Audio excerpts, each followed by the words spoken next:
The first thing that happened was so small, it almost passed as nothing. A woman I didn't know held out her empty wine glass toward me without breaking her sentence. She was mid-story, laughing softly, already turning her body away as if the exchange were automatic. "Red," she said, "wherever they're pouring it now." Her hand stayed in the air. I looked at the glass, then at her face. She still hadn't looked at me. Around us, a few people smiled politely, the way people do when something mildly awkward happens, but no one wants to interrupt the flow of the evening. I took the glass and handed it to a passing server. Not because I was confused about who I was, but because correcting her would have made the moment louder than it deserved to be. I told myself it didn't matter. We were at a fundraising gala held in a refurbished civic building downtown. High ceilings, old brick walls cleaned just enough to look intentional. Long tables dressed in white cloths, small centerpieces that tried to look effortless. The kind of event where everyone pretends they're there for the cause, but spends most of the night scanning the room. I hadn't dressed to impress. Clean jacket, dark shirt, shoes that were practical. Nothing that signaled wealth or authority at a glance. I'd learned a long time ago that those signals mattered more than people like to admit. I was invited, properly. The printed invitation had arrived weeks earlier, formal and specific. I'd even RSVP'd early. Still, part of me kept the folded letter in my pocket, the way you keep identification when you're entering a space that might question you. At my table, conversations flowed around me without landing. People talked about their children's schools, about contractors who overcharged, about how difficult it was to find good people these days. When I added something neutral, something safe, it was acknowledged politely and then stepped over. One man asked whose assistant I was. When I said I wasn't, he laughed like I'd made a small joke and asked who I worked with instead. I said I worked independently. That ended the line of questioning entirely.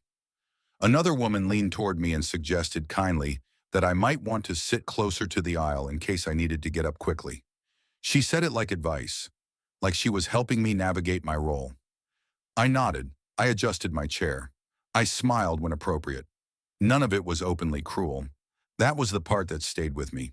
It was casual, efficient, a quiet sorting process happening in real time, based entirely on what people thought I was worth noticing. When the event coordinator came by with her clipboard, she asked the table if everyone had what they needed. Her eyes moved from face to face and skipped mine completely.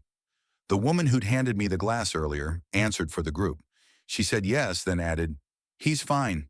He's just helping." No one corrected her. As the lights dimmed and the opening speaker took the stage, I felt something settle in my chest. Not anger, not even embarrassment, just the slow recognition of being misplaced by strangers who felt entitled to decide where I belonged. The evening had barely started, and already I knew it wasn't going to be simple. The speeches blurred together after that. Long introductions, practiced jokes, applause that came a second too late and lasted a second too long. I clapped when others clapped, kept my posture neutral, watched the room instead of the stage. During the break, the same woman returned to my side. This time she didn't even bother with a greeting. She asked if there were more napkins somewhere near the back. Her tone wasn't rude. It was worse than that. It was efficient, like she was addressing a fact, not a person. I told her I wasn't sure, but that the servers seemed to be circulating regularly. She frowned just slightly and said, "Well, you don't look busy," as if that explained everything.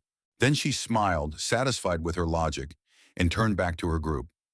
I stayed where I was. A man at the table chuckled and said something about how events like this always needed extra hands. Another woman nodded and said at least I seemed polite, which she clearly meant as praise. No one said my name. No one asked it. What struck me wasn't the comments themselves, but how quickly everyone aligned around them.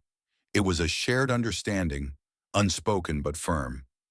I had been placed, and once placed, everything I did was interpreted through that role. Later, when the room was being rearranged for the auction, I stood up to stretch. My legs were stiff from sitting still, from making myself small without realizing I was doing it. The coordinator spotted me immediately. She asked if I could help carry a box of programs from the storage room. She apologized as she asked, but her feet were already moving, already assuming compliance. I followed her down the hallway without correcting her. The back room smelled like dust and old coffee. She talked while she walked, explaining how hard it was to get volunteers to commit, how people loved attending these events but hated helping behind the scenes. She thanked me twice before we even reached the box. I lifted it easily. It wasn't heavy. When we came back into the main hall, my chair was gone. Someone else had taken it, already deep in conversation, a drink in hand. No one noticed me standing there with nowhere to sit. I leaned against the wall instead. From there, I watched the auction begin. The energy shifted. Voices grew louder. Bids were raised with exaggerated confidence. People glanced around before committing, checking who else was watching, who else might be impressed. The woman with the wine glass bid aggressively on a weekend trip. When she won, she laughed and said something about knowing what was worth spending money on. She said it loudly. She said it near me. Not to me, but close enough that it felt intentional. I felt the weight of the evening settle fully then.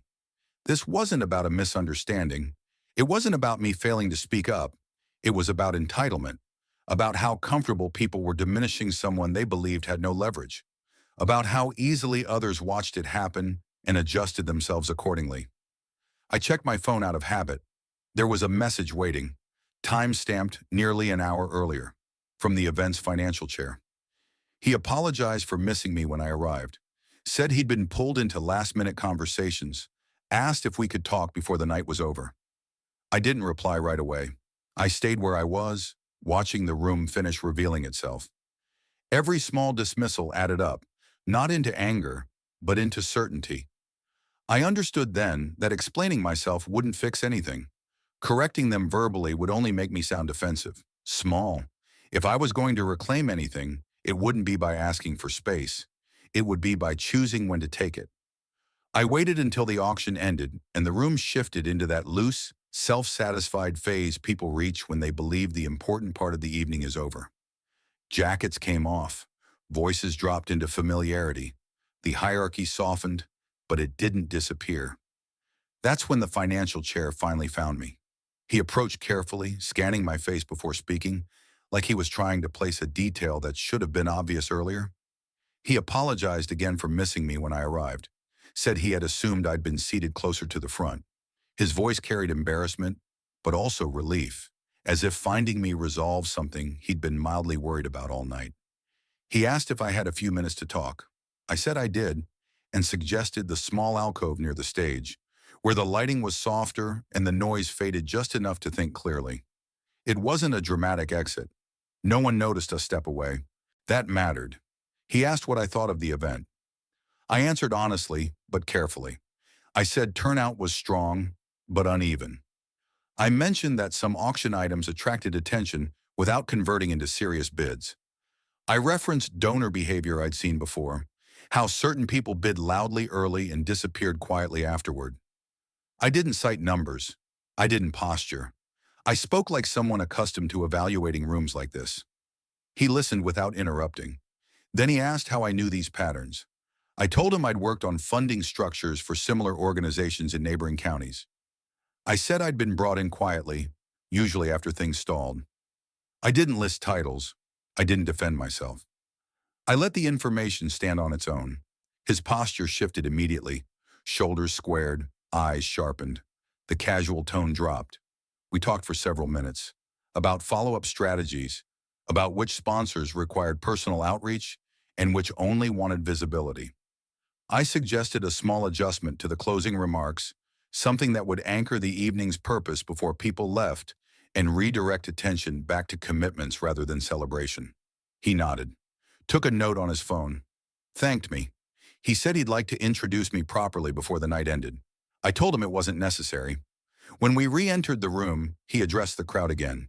He thanked the committee, the donors, the volunteers. Then he paused and said that someone in the room had offered guidance earlier that helped shape the evening's success.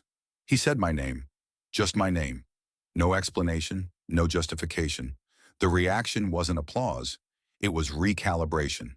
People turned. Faces shifted from vague recognition to focus. Conversations stalled for half a beat as context was reassigned.